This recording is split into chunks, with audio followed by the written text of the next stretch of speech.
ही अभिनेत्री कोण आहे माहीत नसली तरी तिचे हे 5 चित्रपट पाहिल्यावर तुम्ही तिचे फॅन व्हाल. ही आहे ऋतिका श्रोत्री, मराठी मुलांची क्रश. चला पाहूया तिचे टॉप 5 सिनेमे. Number 5 boys.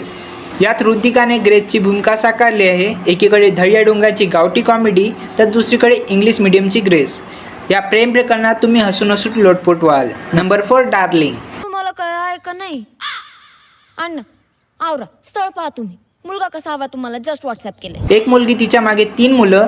आपली शेवटी कोणाचे होते हे पाहण्यासाठी सिनेमा नक्की बघा. नंबर 3 टकाटक. गावातील हटके अडल्ट कॉमेडी, ऋतिकाचा बिंदास अंदाज आणि कॉमिक टायमिंग चित्रपटाला वेगळ्याच लेवलवर घेऊन जातं. नंबर 2 सरी. या चित्रपटात हिरोपेक्षा जास्त चर्चा झाली ती ऋतिका श्रोत्रीच्या अभिनयाची. तिचा दमदार इंटेन्स परफॉर्मन्स पाहून तुम्ही चित्रपटाच्या क्लायमॅक्स आणि ट्विस्ट पाहून लढून द्याल. Number 1 slam book. ऋतिकाचा डेब्यू चित्रपट उदय आपल्या पहिल्या प्रेमात पडतो. त्याला अपर्णाला इम्प्रेस करण्यासाठी त्याचे आजोबाच लवगुरू बनतात. निरागस प्रेमाची गोष्ट आजही प्रत्येकाला रिलेट होते.